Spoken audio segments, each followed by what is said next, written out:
media hata ikubebe aje kama una target za kusema mimi maisha nataka nikuwe mtu fulani, utabaki kuwa mbuzi. Jamaa hoteli ya Ngozi ndo tunaonaga pale ukituma chakula anakuletea unakuwa msanii fulani alikuwa amehit. Inasemekana kwamba nyie ndo mnafanya sasa muziki uharibike kwa sababu mshajifanya ni mageneral wengine na nani. Sijaona mtu kwa huyu muziki wa Burundi mwenye iko na discipline kama Fizo. Yuko na discipline, unajua yuko na discipline gani? Hawezi kukuona nafasi akose kuja kusalimia. Akini wadogo wa siku hizi, akikuona nafasi ndo anachukua simu sasa. Anakwambia eti niko nafanya showbiz. Unakumbuka 10 in 1? Kiduma alikuwa aliandaa Circle Nautique. Silifanya maajabu panda juu ya maspika hivi. Nilikuwa na nani kwa sababu nimeona show iko beach. Nikavaa zile nguo za Marina, unakumbuka? Sasa kuna vitu vyenye tumefanya na kusema mwingine akuje cancel hiyo nani ni vigumu. Hiyo story inakuwa ni vigumu, inabidi atumike sana. Na ndio mkali wa show mpaka sasa hivi. Jina ni limoja, mkali wa show ni limoja, mkali wa live music ni limoja. Mimi mwenyewe naishi muziki, T-Max anaishi muziki. Kuna wasanii wenye nikikwambia unajua mtu unaweza kuwa na shida milioni 10, msanii akakwambia ninazo.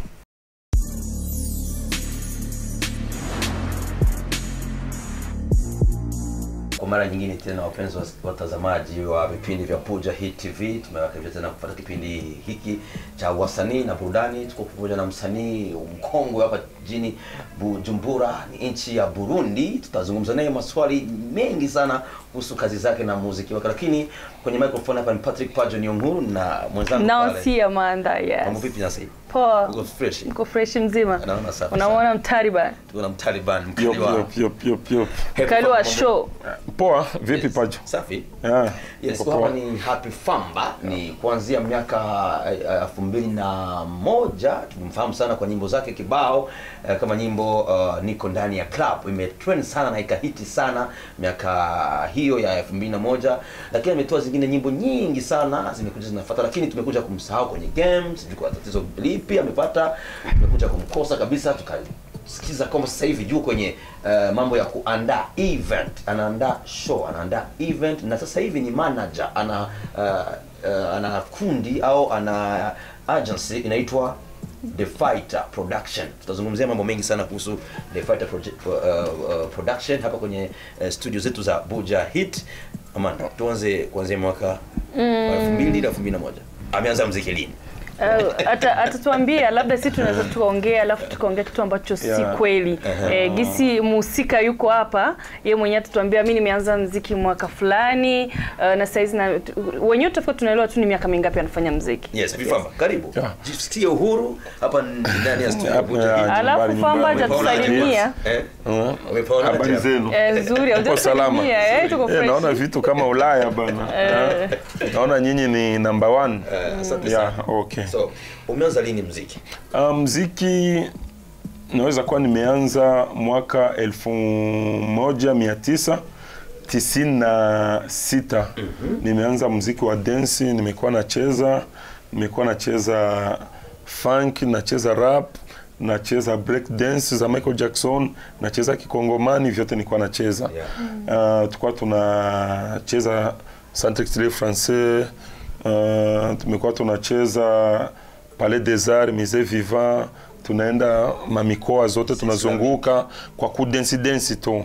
Unaona sasa watu wakanambia bana hivi uko unajua kucheza, kwa nini usifanyi kama gisi yule msanii wa Tanzania anaitwa Mr Nice, anaimba na anacheza.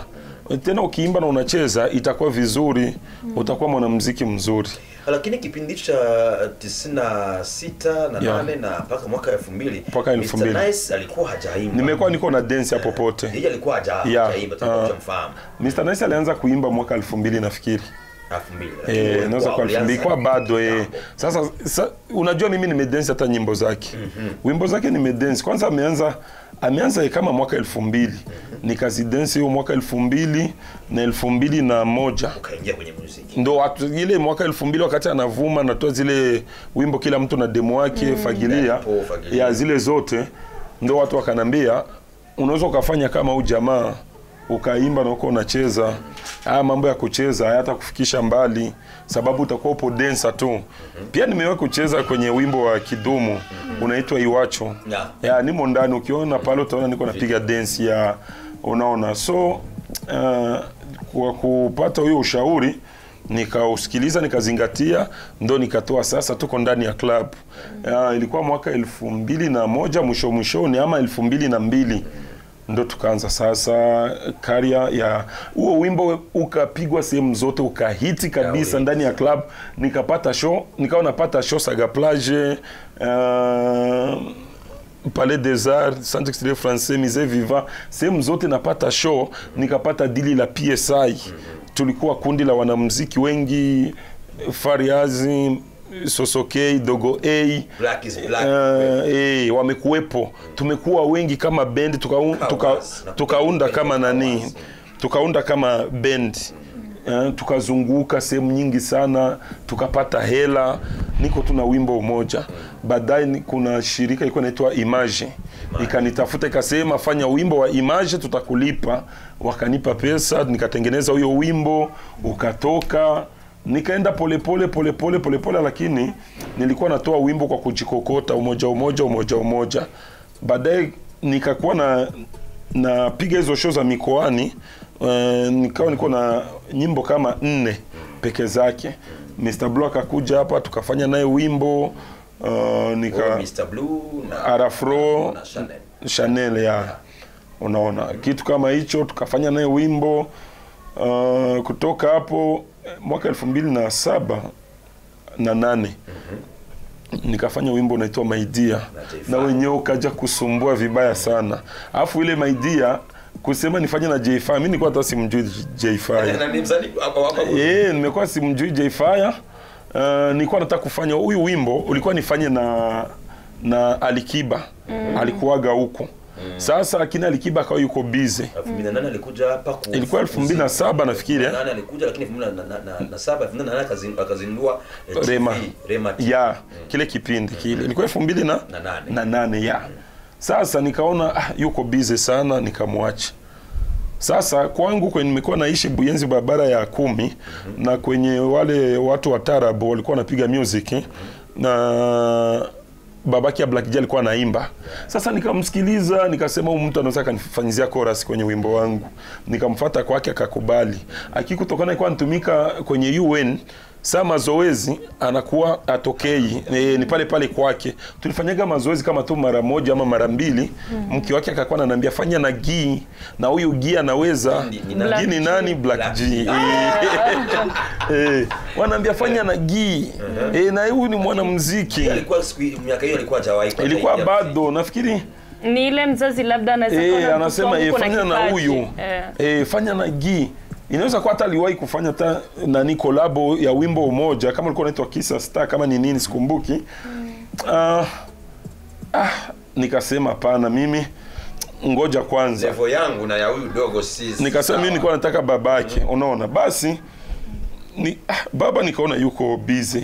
Sijui kuna jamaa anaitwa Arma, mkubwa wake ya J-Fire, ndo alikuwa anafanya montage ya video yangu. Sasa dogo alikuwa na wimbo alifanyaga na Arafro, wimbo mzuri sana ukuvumaga. Akanambia ni mdogo wangu anaimba na nini. Sasa tulikuwa tunafanya nani montage, ikabidi niseme poa, acha tufanye kolabo. Tukawa tunafanya mazoezi na dogo, tunafanya mazoezi na J-Fire. Baadaye tukaingia studio. Ilikuwa kwa Alpha System. Amenipatia studio kwa bure Alpha System. Watu walikuwa wanatusaidia, inabidi tu tunawashukuru pia. Na Alpha System, saluti, respect kabisa. Ule wimbo amenipatia kwa bure. Bochum akautengeneza. Ulitengenezwa na producer kama 3. Bochum, Adomix na Alexomix. My Dear. Baba Dogo ndo alifanya na arrange kila kitu. Akapiga guitar solo. Kila kitu aka-arrange pale. Wimbo katoka mzuri. Upo tu studio. Bochum akasema huyu wimbo kama uvumi unite ya Nyoko. Akaniambia unamjua Nyoko? Nikamwambia namjua, alikuwaga mwenda wazimu zamani. Sisi watoto wetu tumeishi Buiza, watu wengi wanamjua. Okay. Wimbo katoka na ukahiti, tukapiga show nyingi sana. Kongo tulipiga show nyingi, tukaenda Butare na Fizo, tukapiga, watu wakaupokea vizuri sana. Yani hakuna mkoa wenye sijawahi kuzunguka hapa kwa kufanya kazi ya music. Kwa sababu ule wimbo My Dear, baadaye tukafanya wimbo unaitwa Baby Girl. Tukafanya na J-Fire pia.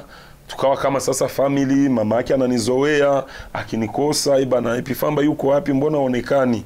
Tukaenda tunaendelea hivyo, lakini nikaenda naona ndani makosa kwenye music. Wakati nikaenda naona makosa, kuna kwa kile kitu kuzulumiwa na mapromota. Unafanya show, anakuambia pesa kesho, kesho anakuambia bana hesabu haziko sawa, wewe tulisikilizana hizi, chukua hizi. Nikaona hivi vitu, yani kama una manager wa kukusimamia, mtu tabaki unazulumiwa. Kuna kipindi hata tumeenda Mwinga kupiga show, tukapata watu wadogo, promoter akakimbia. Ikuwa mimi, Perhaps na Timax. Tukakosa gisi ya kurudi. Tukaomba lift ikatufikisha Ngozi. Ngozi kuna jamaa mmoja anaitwa Jean Paul wa Mamoto, penda kutembeza mambo ya manani ya mamoto. Akatupa sehemu yake, tukapiga show ya Lendi ili tupate tiketi. Hapana Jean Paul wa la moda, kuna Jean Paul mwingine jamaa big hivi. Nikabidi akatupa nani, ndo wakati Wanziza Desire alikuwa anatupatia show, tunaenda kupiga show Ngozi na Wanziza, sisi tungali madensa. Unaona, basi ikawa hivyo. Unaona, basi ikawa hivyo, tukapiga show ya Mande, tukapata hela nauli ya kutufikisha sasa Bujumbura. Samani Famba, kama hujafika mbali na tunazoea shows zinapenda kuwa weekend. Na iko kipindi mlipiga show Monday, kweli watu walipatikana? Ilikuwa kutafuta hela tu ya transport. Haiko kwetu ujaze hamna hela transport ya kutotoa Ngozi tufike Bujumbura. Watu wako mkoani waliposikia kama ni nyinyi tu. Wamekuja sababu tumekuwa tupo na majina. Kwa hiyo moja kati ya vitu ambavyo vilienda vinawatesa kwenye music. Kwenye music gisi tumeanza, tukaenda tunapanda hadi tukafuata sema acha tufungue malebo, wengine wasikujagi kupata shida.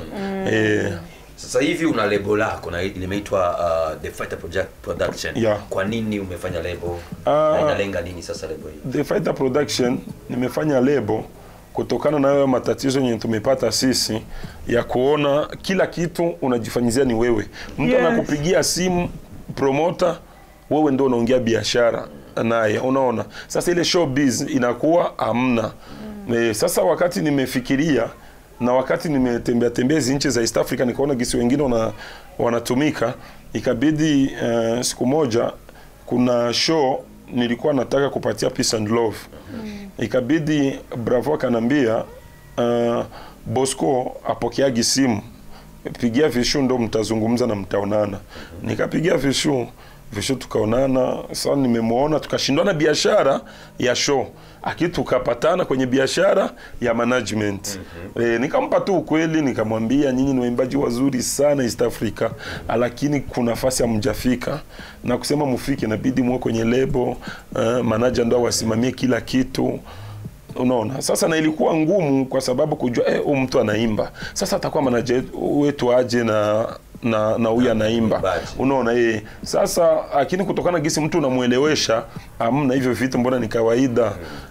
Mbona nani Puff Daddy amekuwa manager wa Yusha, unaona, mbona Jay-Z manager, unaona, hivyo ni vitu vya kawaida. Hata wanani nikamuonesha hadi Nigeria wakina Don Jazzy, unaona, wakina Dibanji, wakina manager wa Wizkid amekuwa huyo nani anaitwa Bank W. Hizo story nizifuatiliaga sana kusema nifanye hiki kitu.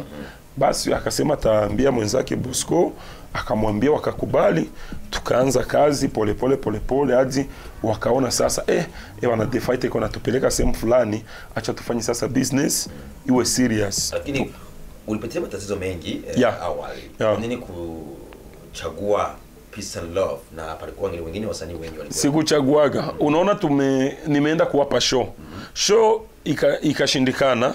Baadaye ikawa tu kama idea vinatokea pale. Lako lilikuwa sio la kumanager hamna. Na kwenye The Fighter una manage tu Peace and Love, au kuna wasanii wengine labda haujawahi kuwatambulisha rasmi ili tuwajue? Bado ingali Vishu peke yake. Na una mpango wa kuwachukua wasanii wengine labda na kuwaleta kwenye The Fighter?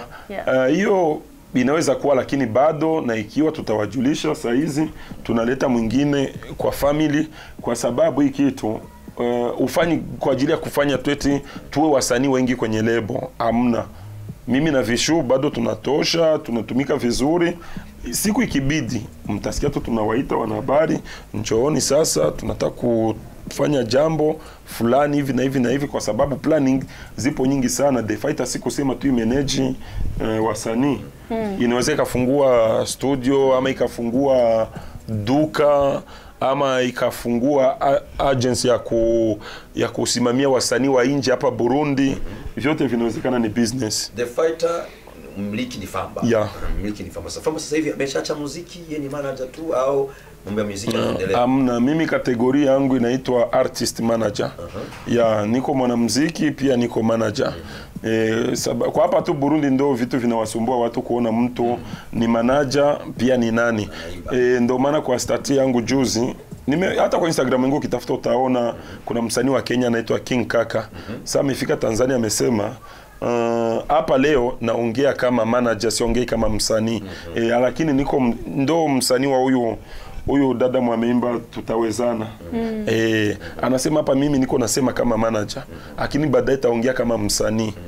Sasa hapa Burundi tujazoea hivyo vitu, lakini ni kawaida. Mambo ni rahisi kwako kufanya hivyo? Ni rahisi kwa sababu tuko na watu wanatumika chini ya maji. Yaani hao watu hawaonekani.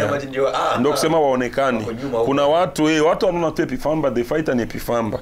Lakini nina watu, nina wale washwishwishi, wale wakwenda bana, kuna mipango inapanga hivi, wewe unaona tufanyeje? Bana tufanye hivi. Bana unaona huu wimbo wa kufanya kazi tufanyeje, tutoe mwingine. Wasikudanganyi mtu. Hivi vitu vya management vinaomba kuwa ukweli. Hapana kwa tunapambia msaneti nyimbo ni kali. Kuna wimbo unatoka ni feki, unarudi tena unatoa mwingine feki, unarudi tena unatoa mwingine feki, baadaye unatoa mwingine unakuwa mkali. Si kusema eti kila wimbo kitoa eti una hit, huyo ni uongo. Yes Famba, tukia hapo nyimbo ambazo ulitoa zikuhit na zile zimehit. Kwanza mwaka 2010 mpaka 2020 kuna nyimbo zako zikutrend sana. Zimetoka nzuri kabisa, zilipigwa muda mdogo, muda mchache sana kwenye TV kwenye radio, na ukitoa nyimbo unatoa na video. Kuna usumbufu ulipata na presenter kwenye radio au? Haikuwa usumbufu na presenter. Sema mimi nilikuwa nafanya kama wimbo mmoja ama nyimbo mbili kwa mwaka mmoja. Nilikuwa najichelewesha mimi mwenyewe. Una wakati nitoka tuko ndani ya club, saili hit, nilibakia nakula pesa ya hiyo wimbo ndogisi nilikuwa nafanya. Unaona, ilikuwa 2002, unaona 2002 paka toka zingine akizikufanya kazi vizuri. Baadaye sasa palitoka nani My Dear kafanya vizuri, paka toka ile Shamila nifana Mr Blue ikafanya vizuri, kuna ile Baby Girl, unaona. Baadaye nikaenda pole, basi ndo nikaanza kupunguza speed. Nikaanza kushughulika pia na mambo ya management, lakini nafanya wimbo kama Forever, Piko Janete, kuna yule, zote zilikuwa zinaenda tu pole, lakini hivi narudi sasa kwa wimbo mwingine, lakini hujatoka. Coming soon. Coming soon, Kuna habari zimesemekana kwamba kuna presenters, kuna radio fulani zilikuwa hazitaki Famba kumcheza. Ilikuwa ni ukweli au kulikuwa ni kitu kingine kiko nyuma kujificha? Imeshatokea sana, lakini sisi mu The Fighter hatuko kwa sababu ya kulaumu mtu. The Fighter ilikuwa haijawepo. The Fighter imekuwa ipo. Imekuwa ipo, lakini sisi mu The Fighter nikwambisha ukweli, sisi hatupo kwa kulaumu mtu. Kusema huyu ani play, sababu bosi wako sasa amekupa kazi, hajakwambia play wimbo wa Epifamba ama play nyimbo za The Fighter. Ni wewe kwa kupenda kwako wewe. Sasa mimi siwezi kucomplain. Ndo kwa maana niko na marafiki wengi East Africa, nikitoa wimbo na wasukumia, bro bana nimeshatoa, sukuma leta cover, wanafanya cover, wimbo unapita. Na hapa Burundi pia niko na marafiki zangu, si lazima eti uchezwe na watangazaji wote. Wewe Pajo unaweza kanifanyizia promotion wewe kama wewe. ukanifanyia promotion vizuri kushinda hata watangazaji 10 wenye walijiunga fasi moja. Nikupe mfano. Kuna mtangazaji anaitwa Ismaili Nionguru, alikuwa Kurema FM. Alikuwa anapiga, ukitoa wimbo wa mpya anaupiga siku 30 no stop, yani miezi mitatu. Sasa mwa miezi mitatu ukipata bahati ya kuvuma sawa, ukikosa bahati basi utamlaumu, hutomlaumu. Ndio maana mtu mmoja anaweza kukupushi kushinda watu wengi. Sasa Famba, kawaida msanii asipopigwa kwenye radio au nyimbo zake zikapita kwenye TV labda Taifa au TV ambazo zinafanya kazi tu nchini kwetu, unaweza ukawa maarufu bila kupigwa kwenye radio au nyimbo zako zikapitishwa kwenye TV? Kusema tu ukweli haiwezekani. Hiyo inaweza kuwa ni miujiza. Inaweza kuwa ni miujiza. Kama radio zote zikikubania haiwezekani. Lakini tuseme ndogo zikikubania afu wengine, sababu kuna mtu anaweza kuja nyuma mgongo wako wewe Pajo ama wewe Nancy. Mtu akakuja nyuma mgongo wako, wewe upo juu, lakini yeye anataka kukuambia tufanye hivi, tufanye hivi, tufanye hivi. Akiwa kimwambia kila mtu na kazi yake, wewe unatumika kwenye radio fulani, sisi tuna sheria zetu za kufanya promo, wimbo kitoka ni miezi 2 ama ni miezi 3. Ikishindikana basi hiyo ndo wanafanya nje. Unasikia tu mtu anakuambia kaka na kuweka kwenye rotation.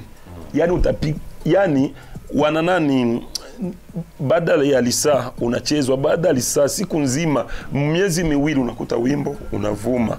Unaona sasa media zinaweza zikakubania, lakini kuna social media pia za kwenye mitandao zikakucheza. Unaona zikakucheza, lakini sio vizuri tu kusema watangazaji waseme tunambania huyu mtu fulani. Kweli watangazaji, lakini sio wote. Wanaweza sema tunabana kazi za huyu. Akiwa mbona anavuma na tuko tunazibana. Hapo nimekufuatilia sana ulipoanza muziki. Kuna vitu vitatu nimegundua kwako. Kuna kutocheza kwa radio lakini nyimbo zako zinasikika. Na kuna kupanda kwenye stage. Show zako kwenye stage ni tofauti sana na mtu mwote. Hiyo ni kweli. Hatukuona. Hadi watu wananiambia tuna kilevi. Lakini kwenye show ukifika ni mkali wa show na jina lako walikubatiza mkali wa show. Na kuna kitu cha kuandaa show vitatu. Wewe usikiki lakini kwenye show unavuruga watu. Na unaandaa show. Wewe hata usiwe na hit, wasanii unawaleta na kwenye hiyo show umeandaa lazima wao perform. Ni siri gani? Okay, ni experience ya kazi. Sisi tunapenda kuita ni miaka. Unaona, unapokuwa kwenye kazi ya music, watu wanajua tu muziki ni kuimba tu peke yake. Hapana. Ndio maana unaona wasanii wengi wa Ulaya 99% wote wanaimba na wanacheza. Wote jaribu uangalie. Tena wakienda kwenye stage anacheza kama underground, utafikiri anaomba show. Hicho kitu na mimi nilikifuatiliaga mapema. Nikasema why? Nilikuwa dancer toka kitambo. Sasa hivi nashika mic. Nikose kuna kucheza, kuna ile kukua, yani unakuwa crazy kwenye stage. Hautaki kusikia la mtu kwa sababu kuna muona pambana naye na kushinda jina. Watu wanazidiana majina, tukubali. Sasa yule mwana kushinda jina, utamshinda kitu gani na wewe? Unaweza kumshinda performance, watu wakasema bana, bila kudanganya yule jamaa ni juu yupo tu na jina. Lakini huyu jamaa vitu vya alitufanyizia kwenye show ni hatari. Huyu jamaa ni msanii mahiri. Huyu jamaa sijui nini na nini. Unaona? Sasa ndio maana unaleta ubunifu. Kwenye show kila siku unaleta challenge, unasema bana nataka nifanye hiki, nataka nifanye hiki. Sasa ukiangalia shows nishagafanya kuanzia mwaka 13 kuanzia mwaka wa 2010 hapana 13 kuanzia mwaka 2003 Saga Plage. Nilikuwa na jamaa mmoja kwa anacheza kimsukuma hivi anaanguka, anaitwa Talis Lebon. Unaona, yule nilikuwa nampeleka jua kubolesha show. Hata nikienda kufanya show Kongo nampeleka, tukienda Rwanda nampeleka. Unaona, kwa sababu gani? Aboleshe show. Sasa lakini leo unakuta watu ni mabrazamen, anaenda kwenye show, tuendelee ama tusiendelee? Sasa watu wanasema mtu hajaimba alafu wanasema tuendelee ama tusiendelee, itakuwaje? Sasa watu tufanye kazi kwa serious. Hakuna kazi nzuri kama muziki. Ukipendwa, Pajo, ukiwa star sijui nikwambie unajionaga uko nani, sababu kila mtu anataka picha na wewe. Kitambo tulikuwa tukitoka kwenye stage Saga Plage, watu wanakusubiri chini, unaona, wanataka mapicha, wanataka namba za simu, unaona. Kuna vestiaire Bosco alikuwa anatutilia pale, unatoka kwenye nani vestiaire, unafika paka kwenye nani, unafika paka kwenye stage uko mkagari decapotable, yani unaingia kama ule msanii wa Amerika. Unaona, hivi vyote ni showbiz, vinaongeza pointi kwenye music. Kuna swaga pia, kuvaa vizuri kwenye kuna mtu kuvaa kipindi kulikuwa show na kipindi hicho mchezaji wa Real Madrid alikuwa ni Cristiano Ronaldo, ndo anaingia nani Juventus, anaingia Juventus. Mnamo siku 2 siku 3 kwenye show ulikuja unavaa jezi ya Juventus namba 7. Yeah, na ikumbuka show ilikuwa la Costa Beach. Walikuwa hatujaona jezi, hatujafanya nini, unapendeza, ulikuwa unavaa vizuri. Alafu alikuja na mpira pia. Na jezi ya namba 7 Juventus. Hiyo siri ya kupendeza kama msanii na kuvaa vitu vipya kwenye update. Unajua mimi wasikudanganyi mtu, kila show ndo nataka kwenda hapo.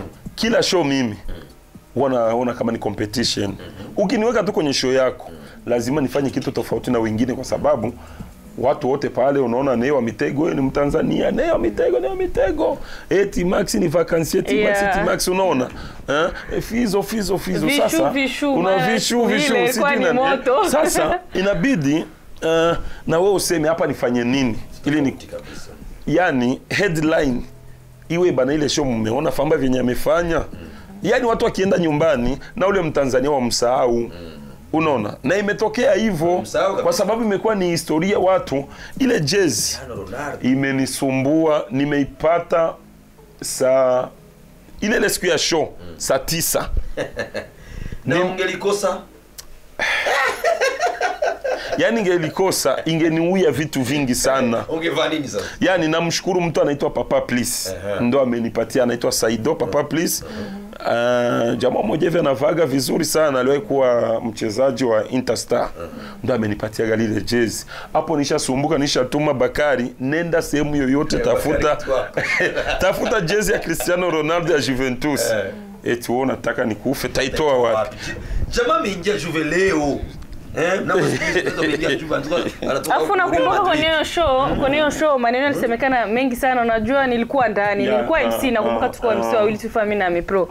Watu wakaongea sana, hivi Famba au Famba? Yaani watu kwa waelewe, unaona? Inakuwa au Famba. Yaani kila mtu anaongea kitu yake. No, hiyo ni private.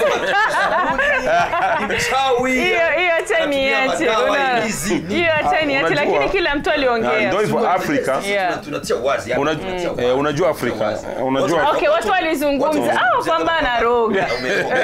Sasa kuzimuni ni ukweli. Sasa kuvaa ile jezi unakuwa umeroga ama kuipata inatoka kuzimuni ile jezi. Nauliza mimi tuna watu wamesema. Unajua asili zetu za Kiafrika, ukifanya vizuri uko mrozi. Ukiwa maskini eti Mungu tu ni Mungu. Mungu ndo Mungu ashapenda ukuwe hivyo. Unaona? Maana Mungu atoi baraka.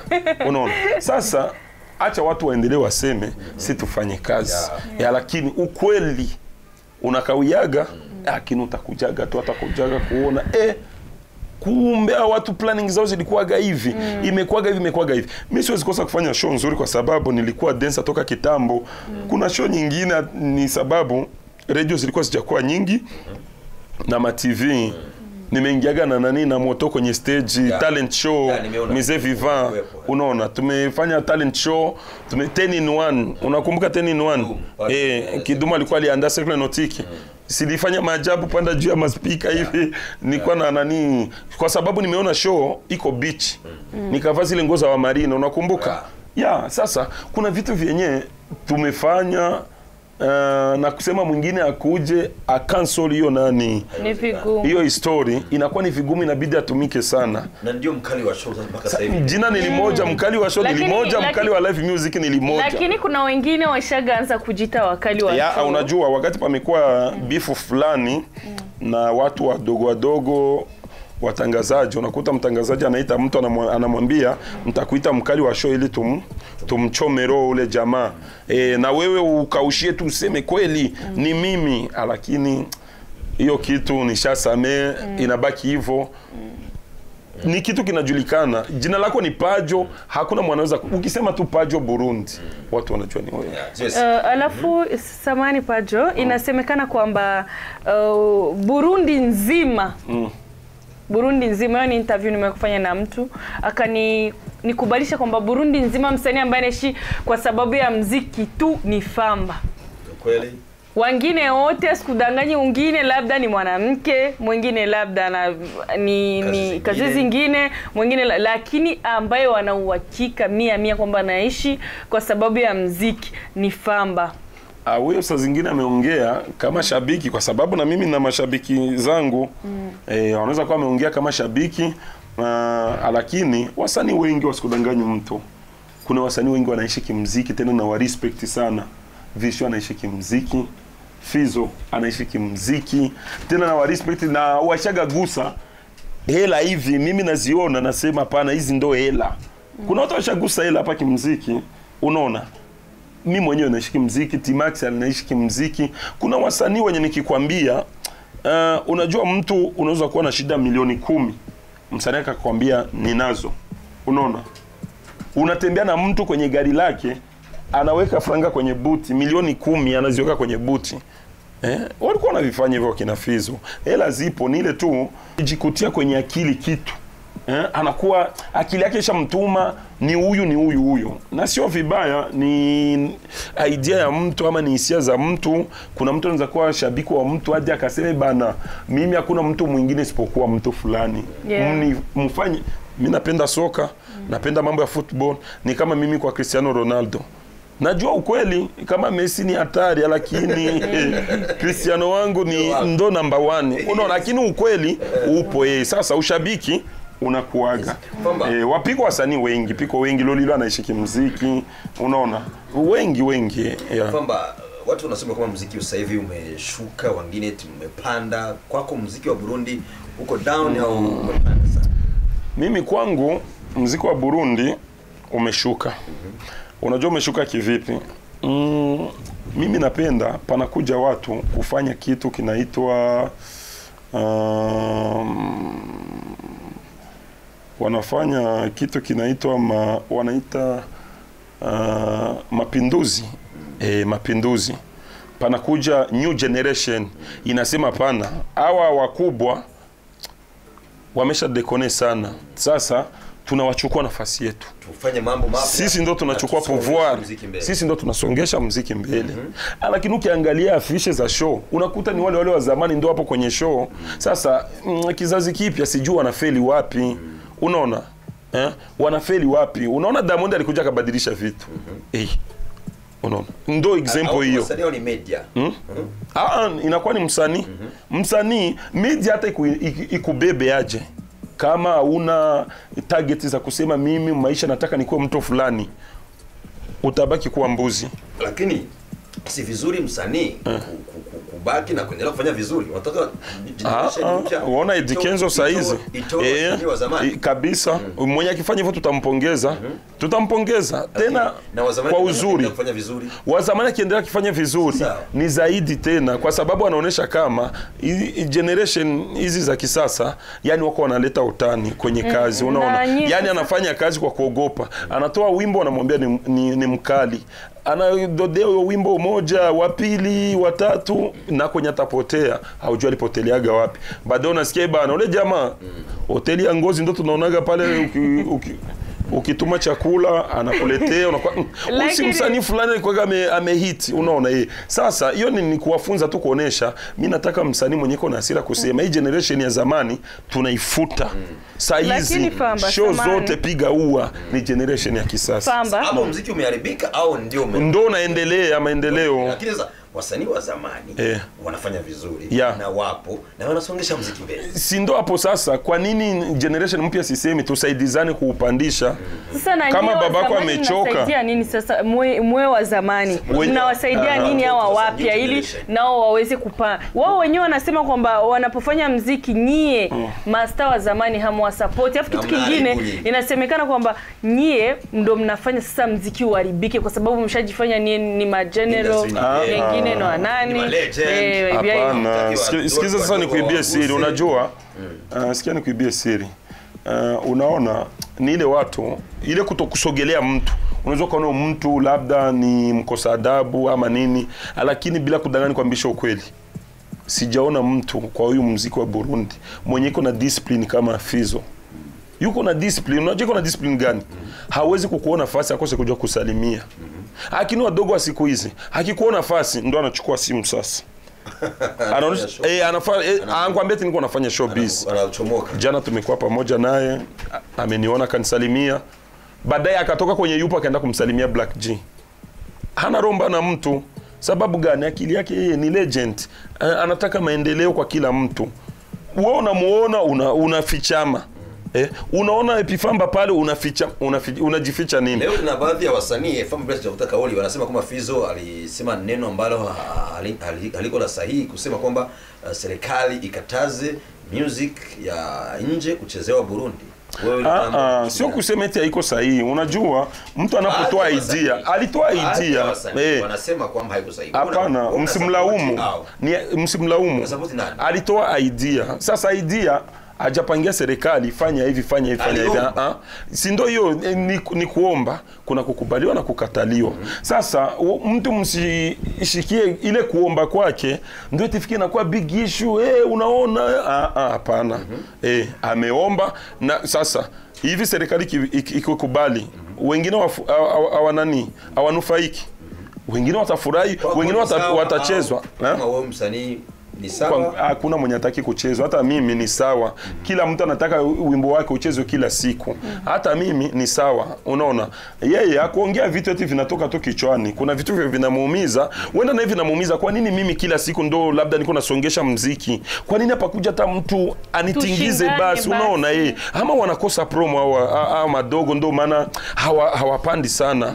Unaona, kwa sababu unakuta mtu anatoa wimbo moja, mbili, tatu anapotea. Nafikiri uko na ushahidi wa wasanii wengi sana. Tukianzia wakati palikujaga wale kina Saero, sijua kina Chuma cha Chuma, kina Dorani zamani, ilikuwa nani new generation. Upaiko wengine ilikuwa nito kama ni Wizzy Boy, kama ni nani. Kuna watu walikuwa wanapata, palikuwa Jeffries Boys, team sijui Yero. Unaona kuna timu zilikujaga lakini zinakuja zinapotea. Labda na yeye anasikia uchungu, anasema watu wanafeli wapi? Ama ni watetee basi pale ajitetee peke yake. Kwa sababu tusidanganyani, hauwezi pita barabara 3 ama 4 ama bar 2 ama 3 hausikii wimbo wa Fizo. Hajitetei pale yeye. Ni ile watu wenye anatetea waoni mbali. Iko anatetea tu kwa jumla, kwa sababu new generation na yenyewe kipanda muziki utapanda. Wanaopinga maombi yake, wanaopinga kuna mtu anaweza pinga kitu kwa sababu haelewi industry. Aliingiaga kuimba tu muziki kwa sababu niliona fulani anaimba, acha na mimi niingie kuimba. Unaona wengine wanafuata wawe maarufu, wengine anasema acha nifanye showbiz. Kila mtu anakuwa na sababu yake. Wengine anasema acha nifanye showbiz, nikimwata kwa mtu nitapanda. Watu wataniongelea, media zitanitafuta, zitanipa interview, nitapanda. Lakini kila kitu kiko sawa tu. Famba, kuna kipindi uliwahi kuposti haina siku nyingi sana, ukaandika kuhusu sijui nani Amical de Musiciens ya Mbiro, ukaandika na Amical de Musiciens ya ku Facebook. Hicho kitu mimi kama mwanahabari ningependa kujua. Kuna Amical de Musiciens mbili, kuna ya ku Facebook na ya Mbiro. Kusema tu ukweli, nilionana na watu wenye walikuwa wanaandika kwenye Facebook na nikawaambia Facebook haitowai, sio hata mahakama Facebook. Ni kupatia tu watu tu, kutoa aibu za watu, wanafikiri wanaonekana na muziki, sisi wote ni wajinga. Sasa tuachane na hayo mambo. tuachane na hayo mambo. Sasa nikaona nimeshatoa message, lakini baadaye nabaki na viona hivyo vitu, nabaki na viona. Nikafika nasema okay, acha ni posti kwa stati yangu basi kuishia hapo. Sikuwahi kutia hata kwenye Facebook. Unaona nikatia kwenye stati, mwenye ana namba yangu ataona, afu baadaye atapatia ushauri wale watu awaambie bana hii kitu vipi. Yani nyinyi inaonekana mko watu wa Facebook na wengine wako kwenye ofisi, kwa sababu na mimi kuna mtu alikuwa anatia wimbo zangu, alikuwa anatia nyimbo zangu kwenye iTunes